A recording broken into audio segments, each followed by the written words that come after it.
Assalamu alaikum and welcome to Perspective. We'll be talking about the Pakistan-US relations in the light of the statement that has come from the President of United States. Of course, we've had the Prime Minister say that, let me reiterate unequivocally, Pakistan is a responsible nuclear state and we are proud that our nuclear assets have the best safeguards as per IAEA requirements. We take these safety measures with the utmost seriousness. Let no one have any doubts. This statement, of course, is echoed by the Foreign Minister also when he says that Pakistan is a responsible nuclear state. And of course, we'll be talking about in the recent history, we've seen other states exercise much less caution with regard to their nuclear arsenal. Particularly from across the border. We'll be talking a little bit about that. We'll be talking about, of course, our relationship with the USA, considering the war on terror, the kind of sacrifices Pakistan has made. Also, it's important to look at the way Pakistan has, as far as the Foreign Minister is concerned, this statement perhaps has been taken, should be taken very cautiously, and also that it is indicative of perhaps more engagement with Pakistan, between Pakistan and US as states, and we'll be talking more about that. We'll also be talking a little bit about the history of Pakistan-US relations, all of that today, and then a little later on we'll also be talking about our the bypolls likely to be held tomorrow, and what is the political situation overall, what are the likely results, how are the parties faring, how are they likely to fare, all of that today on Perspective. Before that, we have a package on our relationship with the United States. Let's go look at that. Pakistan, since its inception, has remained entwined with the survival challenges specifically from its neighbor and arch-rival India, because Pakistan, with its strong and unavoidable presence in South Asia, remained a significant hurdle in achievement of India's hegemonic dreams. In this regard, when India tested its nuclear weapons in 1974, Pakistan was forced to attain the deterrent nuclear capability to counter India. Whichever political system or party remained dominant in Pakistan, the state always strived to maintain safe, secure and robust nuclear program. Meanwhile, India's history is quite festooned in terms of inefficient and ineffective security maintenance of its nuclear arsenal, as the theft incidents of the lethal weapons and fissile material in India are often being reported, which remain threatening the regional security. Most recently, the India's accidental fire of BrahMos supersonic cruise missile, which landed in Pakistan, was a clear proof that how irresponsible India is when it comes to securing the nuclear arsenal, as this mistake could have disastrous consequences in catastrophic proportions if Pakistan showed any hasty military response to this approaching object. Pakistan proved that it is a credible nuclear state with a responsible posture. However, the recent statement of Joe Biden on Pakistan's nuclear weapons, declaring it one of the most dangerous nations in the world, was a proof of United States' double standards and a blind eye towards India's malpractices. Foreign Minister Bilawal Bhutto Zardari strongly rebuked Biden's statement and said that the federal government has summoned United States Ambassador Donald Blum to the Ministry of Foreign Affairs for an official démarche. The foreign minister said that as far as the safety and security of Pakistan's nuclear assets are concerned, Pakistan has always fulfilled all the standards of the International Atomic Energy Agency. Right. We have with us Ambassador Najmus Saqib. Thank you for joining us. He's a former ambassador, and we'll also be joined by Dr. Zafar Nawaz Jaspal, who is an IR expert. Thank you for being with us. Ambassador Saab, how do you view this statement? Of course, you know, you've seen the reactions that have come out from the Prime Minister, the Foreign Minister also.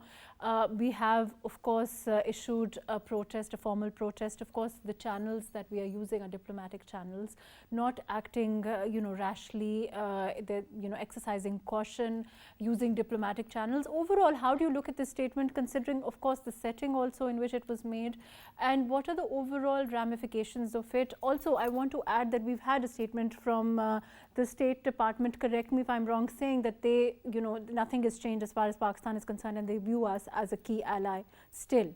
How do you look at things? Thank you very much, MAHRUKH. To begin with, I think there is no need to be issuing any strong statements from Islamabad or reacting sharply or strongly to what President Biden has said. uh, we need to see a clarification is in order from Washington. That's what I presume, and you have just mentioned one of them. It is not important at which forum, whether it was a formal forum or an informal forum, a United Nations forum, whatever. If something is said by the President of the United States, it means something. It has to be taken seriously. In case there is no response, let's say from Washington in the next 2 or 3 days, I think that we need to establish formal contacts with them apart from demarching the ambassador of the United States based in Islamabad. I think we need to talk to them. This will be the first step. But to begin with, I think we need to also see what he has not said. For instance, if we are talking about that the BrahMos missile was fired from India and India is an irresponsible nuclear state and all that, President Biden did not say that as compared to India, Pakistan, as you know, its nukes are not with cohesion and all that. So two wrongs don't make a right. I think we have a very strong case about our nukes and about our nuclear program. Secondly, Pakistan did not conduct the nuclear test yesterday. We have to see that in May 1998, we conducted this and we have been following all norms. Our command and control system is absolutely flawless, and America knows it. And US has several occasions. The United States has, said that Pakistan's nuclear program is in its safe hands.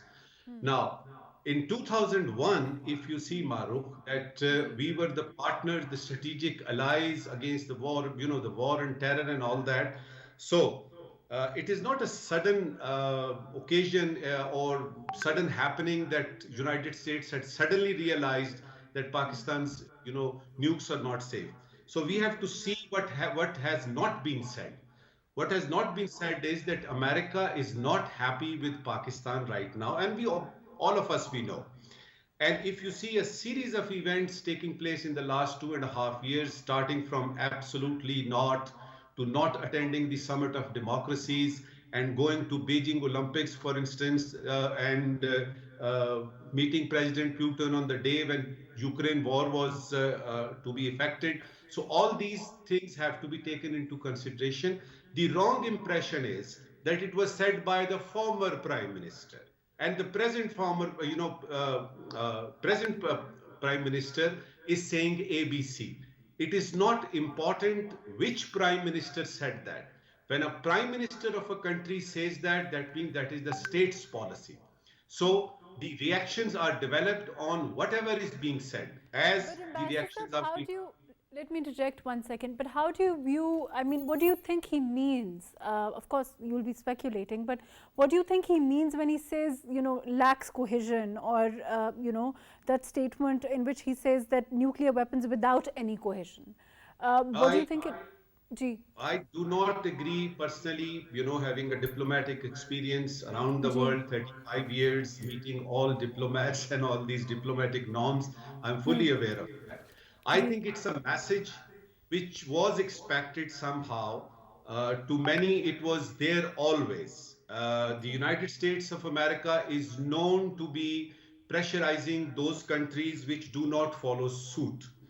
As know, and I Do you know, and think it's? everyone Do else you think knows that that in it's the an? United. I mean, it has to do with our, abstention of voting with regard to Russia recently, or it has. Yes, It's. that is one Ji, factor. That is one factor, okay. Maruf, that we have again abstained from that resolution in the United Nations, and America does not like this. In the past decades, if you see, we will be towing American line. This is perhaps one of the very rare occasions that we are not saying what America wants us to say on Ukraine or against Russia. We have our reasons. We have our own problems, like the disputed territory of Jammu and Kashmir. America is not saying anything, doing anything. So we have that is a separate discussion. But the fact remains that the 20 years that they stayed, NATO and the United States of America, they stayed in Afghanistan. They needed a face saving. They could not get it. They just withdrew. Now they had to blame, someone, and Pakistan was, of course, from if you start from do more to this that you have supported Taliban. Without your support, Taliban could not come. All these factors, if you combine them, you will see that America has been, and incidentally, ever since Joe Biden has taken charge of the White House, America has been in the punishment mode. That punishment mode has not, dissipated. It is still going on, and that is why our army chief goes there, our foreign minister goes there, our prime minister, shakes hands with President Biden, but they are adamant that the only purview that the United States of America would talk to Pakistan would be in security matters, border security, anti-terrorism. We need our commerce and trade, and investment Right. relationship. Ambassador Saab, let Go me back. come back to you. I think that is maybe that's what the foreign minister means. I will go to Dr. Zafar Nawaz Jaspal on this when he says that perhaps we need more engagement with the US. Jaspal Saab, can you hear me? Yes, thank you. Do you agree? Do you think that this is what Ambassador Saab is also talking about? We need more engagement with the US, and this is what perhaps the foreign minister also means. Both are correct, because if you see that Pakistan has devised a strategy to engage the United States in a broader perspective, and even the Americans, if you focus, recently the ambassador also concurred this point of view that instead of security, Pakistan and US will be going to establish relations in a more broader fashion. Of course, we need to engage the United States in the non-traditional security domain, in the trade and commerce domain, and so that Americans stop looking Pakistan like as they used to be with reference to the FPAC or the mere security domain. Ji. But in terms of the history of Pakistan-US relations, of course, you can correct me on this, but there are numerous occasions when we've had the US state unequivocally that Pakistan's nuclear arsenals are secure, and there has never been a second opinion on that. Isn't that true? That's an important point. Americans, since the beginning, did not like Pakistan's nuclear weapons program. They imposed sanctions in the 1970s, like Swinton-Glenn sanctions. Then in 1980s, they came up with the Presser Amendment. Again, after 1998, again they increased the sanctions on Pakistan. But sometimes they lower the sanctions, so Pakistani nuclear program is not acceptable according to that record. But on the other side, when we focus that vis-a-vis the current situation, Biden's statement generates an impression that President Biden is ignorant of the ground realities in this region. If you see IAEA report, if you see NTS report, or American-owned think tanks reports, Pakistan's safety and security record is always acknowledged, and they assign Pakistan a better position in the ranking as compared to the India. However, because we are not at the moment in a good books of the Biden administration because we didn't support the Ukraine, or they wanted to use carrot and stick, but unfortunately Americans have no more carrot for Pakistan and only sticks. Secondly, if you see in this speech and prior to that, the recently announced Biden administration national security strategy, they emphasized or they looked more on the India, and they never in the national security strategy mentioned Pakistan, but here they are alleging or talking about. You think that this is indicative and proof of more double standard? It's a highly double standard. It's a clearly a state whose, you can say, nuclear material has been smuggled. There has been accidents, theft. He's not talking and he's referring to Pakistan. It's a completely what you call it. Yes, it's a double standard, and it's a violation of the international norms. It's only maligning Pakistan without any reason. Right. Okay. Let me come back to you. I'm going to go to Ambassador Saab. Ambassador, what specifically, I think we were talking about this before I had to go to Jaspal Saab, but what specifically when we talk about engagement, more engagement, what other fields, commerce I think you mentioned, and our engagement with the US, and perhaps, that has a history also. What other fields do we need to engage more? What other fronts do we need to engage more with US, particularly, now that this incident also has happened? You will be surprised to know that Ji. many areas, beginning from climate change to the flood relief, efforts by the United States, we are on board. And the United States of America and Pakistan's relations are going on very fine. There are only few areas where Pakistan and the United States have some divergence of views, and that relates, basically to the recent history, the anti-terrorism, efforts of Afghanistan, and now Ukraine. These are the factors that need to be looked into. Now, talking about double standards, Professor Jaswal has also said that, and I agree with that to the extent that America, being the sole superpower of the world, Maruf, they can afford to have these double standards. We need not to be emotional about it, that these are the double standard. They are not looking at India. Why they are not looking at India? They have their own interests. They have their own views about India. They have a fixed, approach about Pakistan. What we need to do is we need to continue engagement not only in these areas that I have just mentioned, but in all areas. And sensationalization has to be avoided. This is one I thing wanted to come which to our that. You think media. that, the way that we have now reacted, would you agree it's the diplomatic route to go, and it's the right route to go? We've also, registered our protest. That is, and we have to act very prudently, and sanity has to prevail rather than any overzealousness, emotional, like you are saying, a reckless reaction cannot follow. There are two things, Maruk, that I used to tell my students. One is that whenever there is a crisis situation, the one thing that you must not do is do not get panic. Okay. Unfortunately, we get panicked. Number two, that if there is a challenge, you not only face the challenge, you find opportunities in it. This particular statement to me as a diplomat, we have done whatever needed to be done. This is an opportunity to open the doors of negotiation, open the doors of talking, and going to the table where you can talk. This is an opportunity that Pakistan must avail.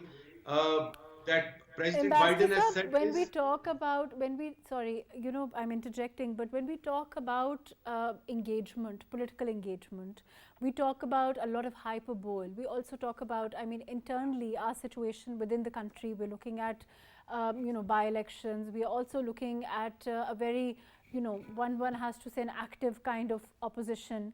But when we talk about foreign policy, when we talk about our engagement with other nations in the world, sanity has to prevail. A kind of, we have to exercise, like you are saying, caution. Are you seeing a change to, for the better in that regard? Are you seeing a more, reserved, a more thought out approach towards, towards the reaction to, for example, this statement?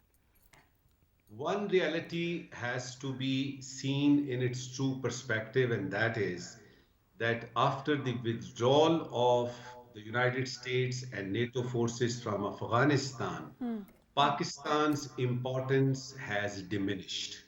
Full Okay. stop.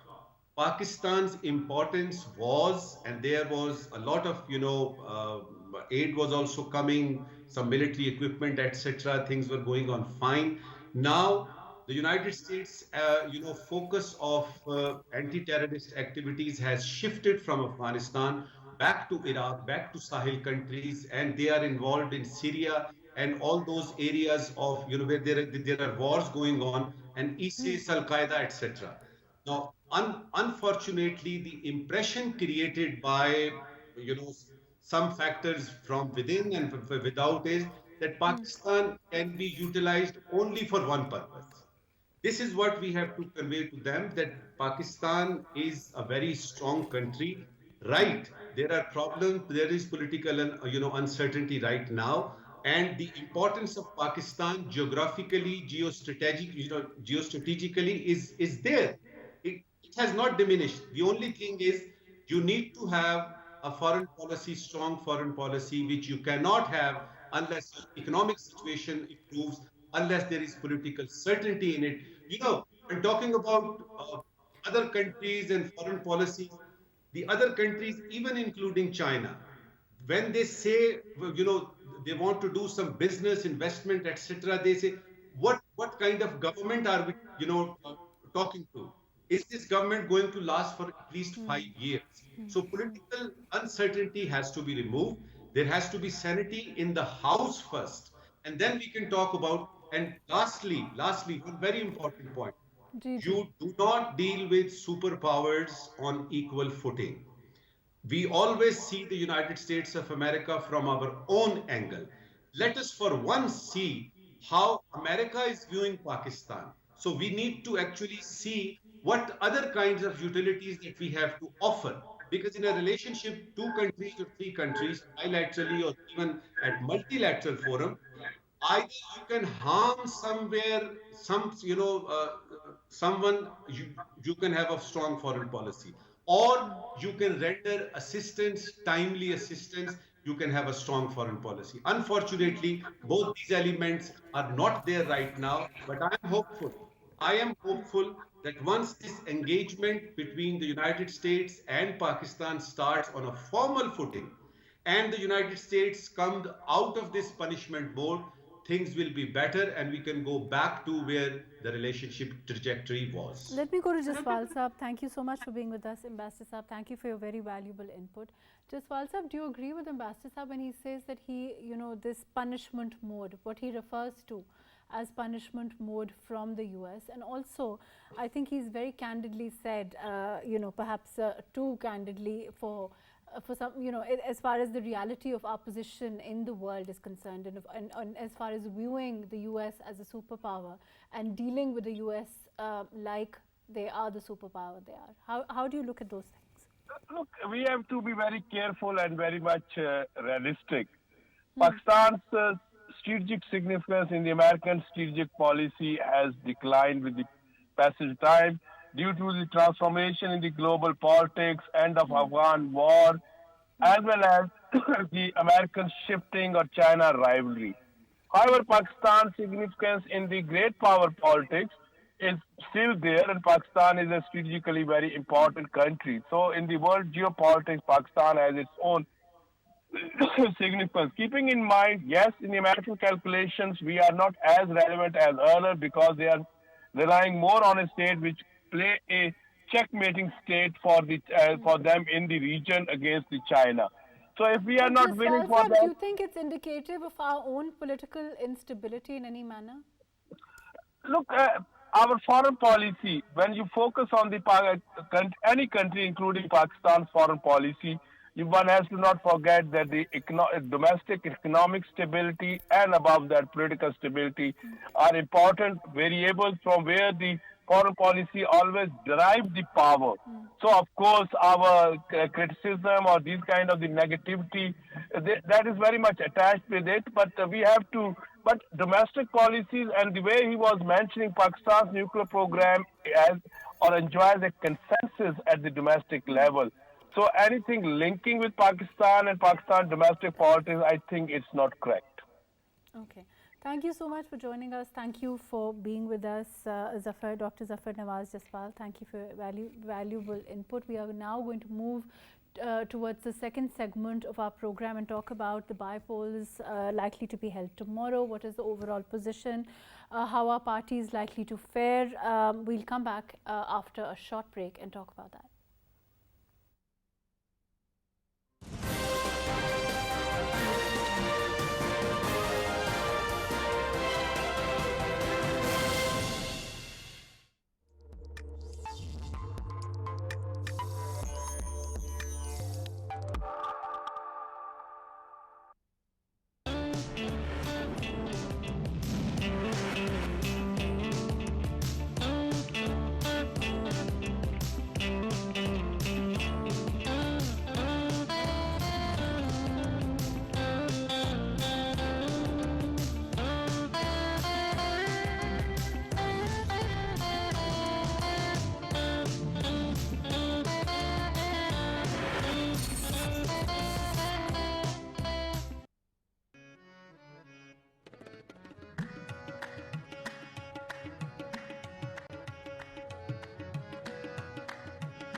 Right, welcome back. We have with us Said Minhas, who is a senior journalist. Thank you for joining us. Ji, Minhas Sahab, as far as the overall political situation is concerned, we are of course looking at 8 of the seats, the by-polls to be held on 8 of the seats.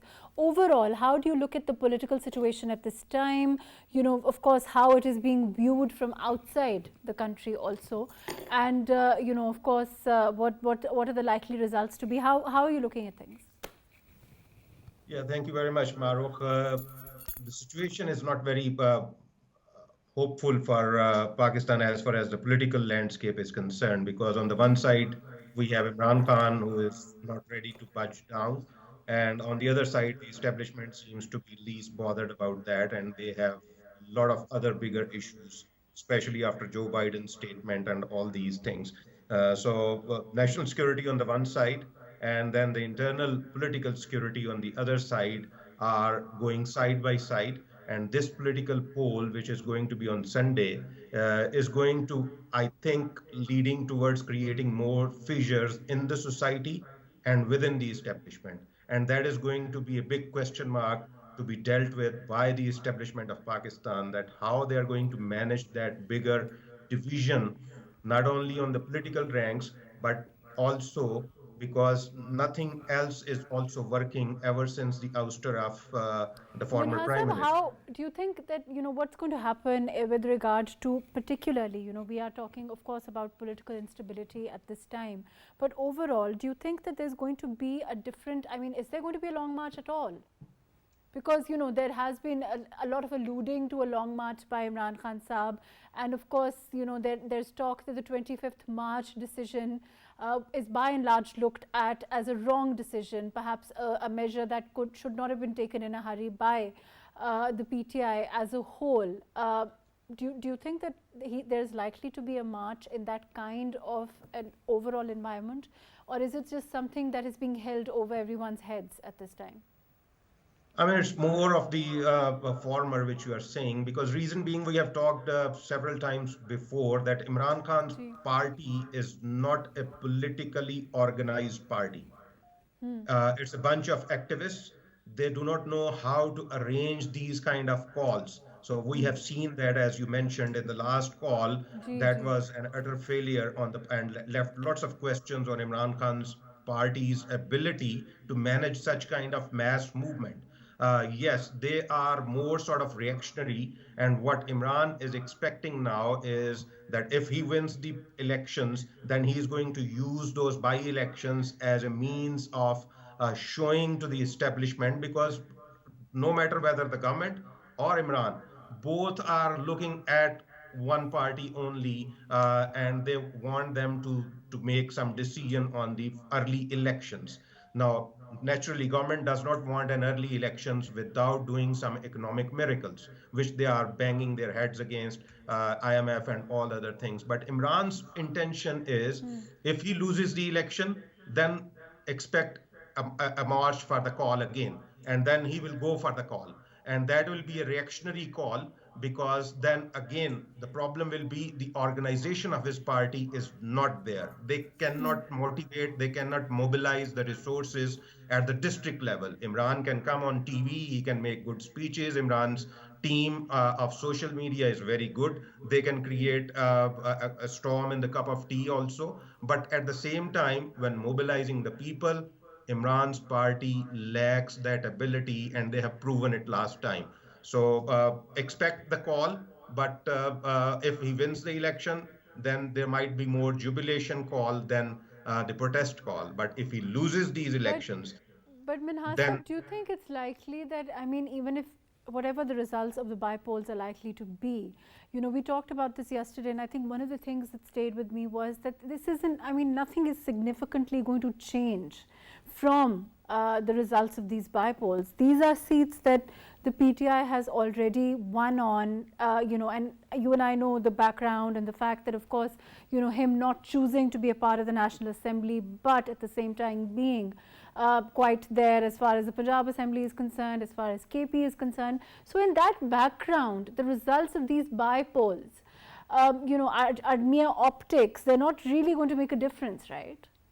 I totally agree with you. It's just optics, because look at Imran's there has been no mindset, or there is no policy decision taken by Imran Khan or his political party, unfortunately, because you decide to come out of the National Assembly and then you're going to contest the elections for the same National Assembly just to prove a point, and just to make some points with the establishment.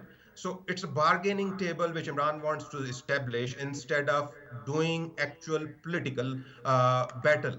Because, I mean, if we look at Imran's record, whether it's in the past assembly or recently when he was a prime minister, his presence in the assembly or his presence on the issues has been very negligible, unfortunately, to say the least. But yes, he has proven out to be a statesman. He has stood out on certain issues, and least but not the least about last, but But about that. Minhasab, then translating those, you are saying that as far as the party's performance overall in being able to, on the district level, like you mentioned, in being able to draw crowds and bring them out, is lacking, in your opinion. Am I right? Yeah, yeah, it's Right. organized So, way. They are lacking that ability. But right, they're yes, lacking. people are So do coming you to think that see they him do because have he the has the. ability then? So do you think they do have the ability then to, for example, if general elections are held whenever they're likely to be in August, for example, to bring out their voter then? Yeah, voter is different, Maro, but giving a protest call for a long march is different. So voters are somehow aligned with Imran's version, what he's saying. On the performance issue, nobody is taking care of the performance right now. The Right, let me come sentiments back to you. are driven by the social media, and that sentiment is leading him towards repeated victories in the by-polls also. So Right, let me come we, back to you. Ji Asif the Saab, people. can you hear me? Minhasab, I'll just come back to you. Ji Asif Saab, can you hear me? Asif Saab? I think there's a problem with audio. Ji, Minhasab, you were saying, sorry, we had to interrupt Yeah, you. Please go on. Ji. I was saying that as far as the voters are concerned and then the long march are concerned, these are two separate issues. If we have to look them separately, Imran's party does not have the ability to mobilize the people to come out for a long sitting, for a long march. We have seen that his container march was not a march. I mean, it used to be an evening party where all the nearby people used to come and fill out that small area of 10,000, 15,000 people for the one night, because they know that they're coming there for 2 hours, 3 hours, 4 hours of fun with the family, and then they'll go back. But then sitting down for a long march, which is more of a political person's So you're ability saying to. that this is more something to hold over the heads, of the government. It's more, it's really just, a tactic that it's going to, I don't want to call it a blackmailing tactic, but it's something really to hold over the heads of, to pressure, it's a pressurizing tactic in your opinion. Yeah, it's a pressure tactic used by Imran ever since he has been ousted in April. So, and he'll continue to use that because he does not know any other way of doing politics. We have seen that over whatever he's saying, 25 or plus years. But we have seen in the past 7 or 8 years, he only knows one way of doing politics, and that is politics of agitation. I mean, But unfortunately, Minhasa, politics of agitation on one side, overall, in terms of, the politics that we would like to see, I'm sure you and I, a politics that's more centered in the assemblies, where you have shadow cabinets, where you have shadow, finance bills, where you have actual speeches that deal with the merits of things under discussion, where right now we are discussing, I can see you're laughing, when we are at this time grappling with floods. The government is grappling with the aftermath of a very real crisis, which is floods. We're talking about waterborne diseases. We are talking about, even in this part of the country, dengue outbreak is very real. We are looking at suffering, a rampant kind of suffering. And of course, there is the issue of economy. There is the issue of a very real issue of trying to stabilize the economy, trying to stabilize the price hike versus, and the inflation, the dollar rise, all of those things. And that struggle could perhaps be helped by a party, a political party, whether in the opposition, that is actually in the assemblies. I totally agree with you. I mean, you have summed it up in a very beautiful manner, but this is unfortunate that none of the Pakistan's political party believes in the politics of people. I mean, unfortunately, they believe in politics, power emanating from somewhere else. And that is the problem, that where all the stakeholders, we have been saying this, have to redefine the meaning of national security. We are a nuclear power. This country is a nuclear power. And that, yeah, we have been contested on that account also by Joe Biden, by the president of US. But then the problem is that all the nuclear powers in the world, they have redefined their national security and included in that sphere human security, economic security, political security, energy security, internal security, cyber security, and environmental security. So all these facets have become part of the national security of all those countries who want to grow as a nation. Unfortunately, we are still banging our head and thinking that national security only means securing the borders. Forget about the people, they can die. Forget about their diseases. Forget about their energy security. Forget about the political. This is unfortunate, and But no Minhas political sahab, party is doing. regardless of what party anybody supports, apolitically speaking, any government, this time at play right now, with the PMLN, the PDM at the helm of affairs, would find it difficult to stabilize the situation in the wake of this kind of political instability that is being fueled every day by the opposition. Do you agree on that?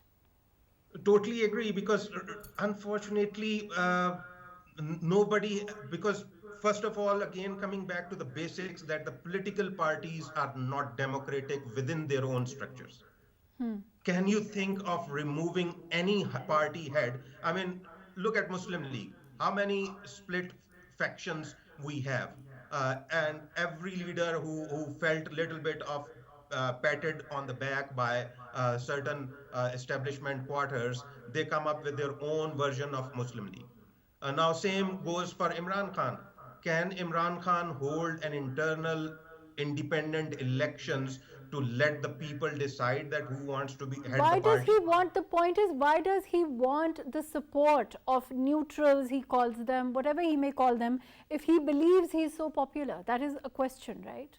That is the real question. If you are so popular, if you have so many masses standing behind you, and there is no question that people are coming to see him. He has got an appeal, his personality, he has got a past of a cricketer, and then all the other things. But then, why, But yet as you there are is this rightly call. asking, Would that you why agree then that you there are is this asking and begging? constant narrative that is built around another kind of politics, right?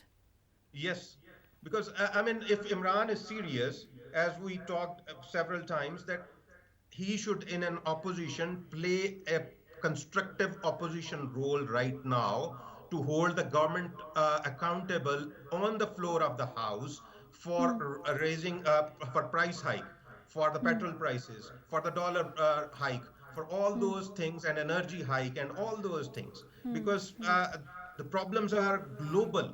But then all those global countries are not taking the roads, or not going for the long marches in opposition in all the developed countries.